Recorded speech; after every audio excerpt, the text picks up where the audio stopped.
A few days ago, medyo may pasabog si Cherry Mobile kasi after a few months of being quiet, nag-release sila ng 3 bagong phone, and in this one, papag-usapan natin yung isa sa pinakauna nilang 5G smartphone. Hey guys, Tito James here. I hope you're having a fantastic start to the week. Now, I'm here to talk about the Cherry Mobile Aqua SV 5G. Now, I was really surprised with this phone and I want to talk about my experience with it so far. But first and foremost, pag-usapan muna natin yung price.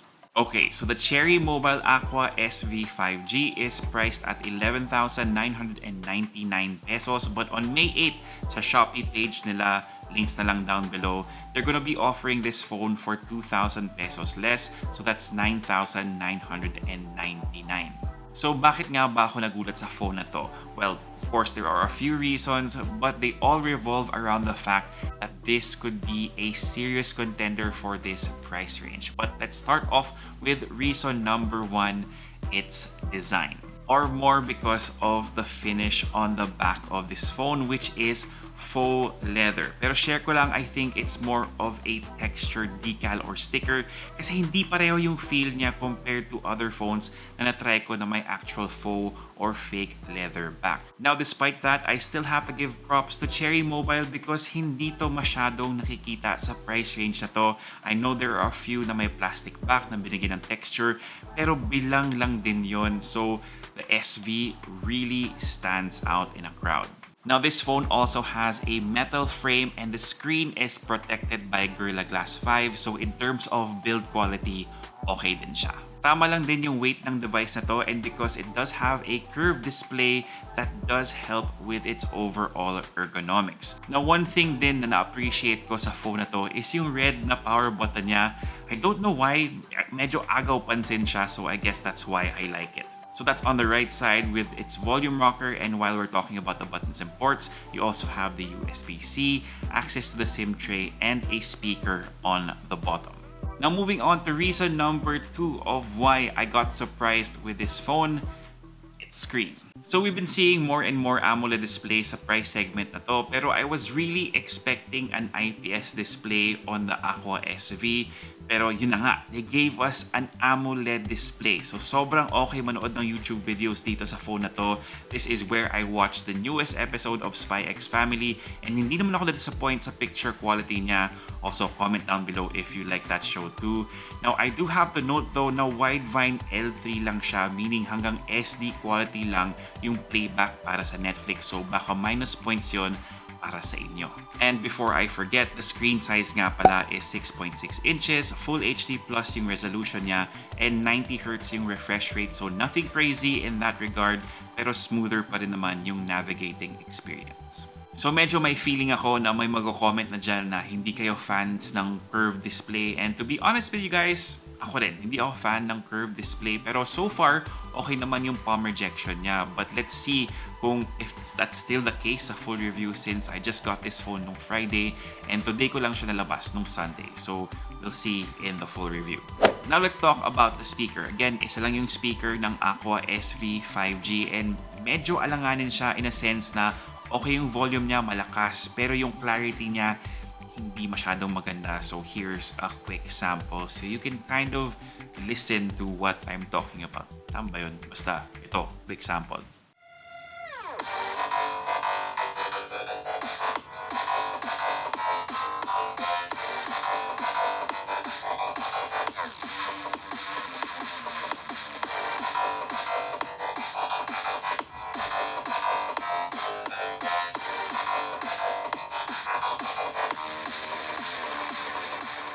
Now, reason number 3 why this device surprised me so much is because of its internals. For its processor, the Aqua SV 5G has a Dimensity 810, 8 gigs yung RAM niya, and then 128 gigabytes yung storage. But unfortunately, hindi siya expandable. Okay naman yung experience ko with the SV 5G so far, but again, I just have to remind you, kakakuha ko lang sa phone na to and I haven't really been able to test it out. Now, I was able to play a few races of Asphalt 9 na ginagamit ko as a base level test for gaming, but one of our writers from the website, si Dewey, says na okay siya for Genshin Impact on medium settings. Now, if there's one thing na sobrang nag-aalangan ako sa Aqua SV 5G is its battery life, and it's because of its capacity na 4,200 milliamp hours. So sana naman tumagal-tagal siya since naka-AMOLED display naman siya and 90 Hz lang yung refresh rate niya. But I really wish that they bumped up the capacity to at least 4,500 milliamp hours. And by the way, the charging nga pala is 30 watts.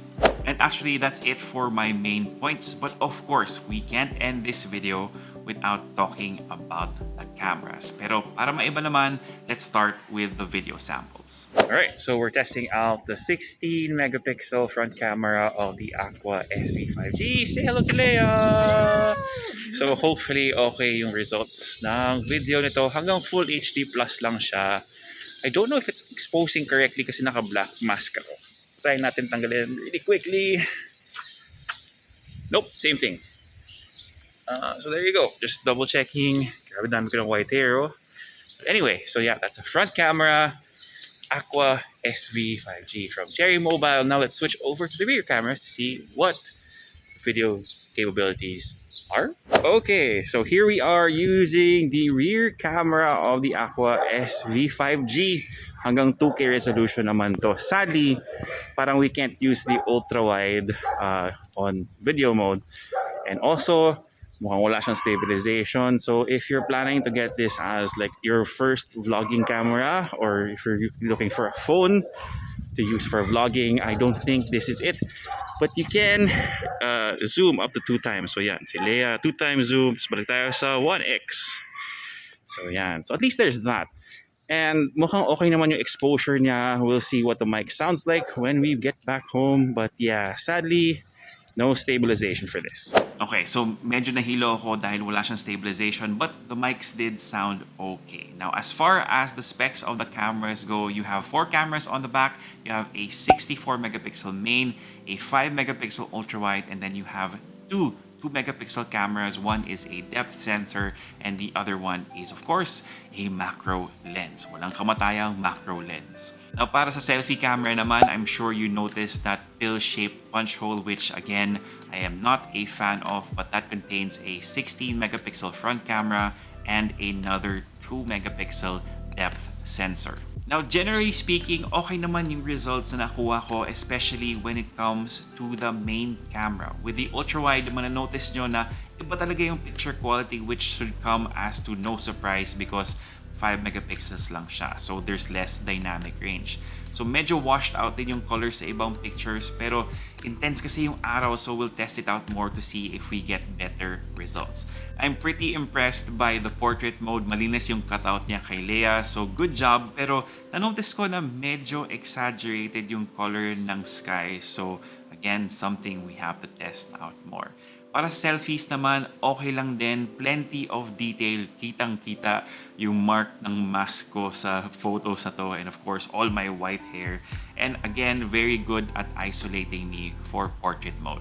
So there you go, my initial thoughts for the Cherry Mobile Aqua SV 5G. I'm curious to know what you guys think about this device. Let me know in the comment section kung maganda ba yung photos, kung okay ba yung price niya, and kung okay yung internals para sa inyo. Again, comment down below. And if you like this video, give us a thumbs up, sub to the channel, and make sure you hit that notification bell. If you have questions or clarifications, let me know.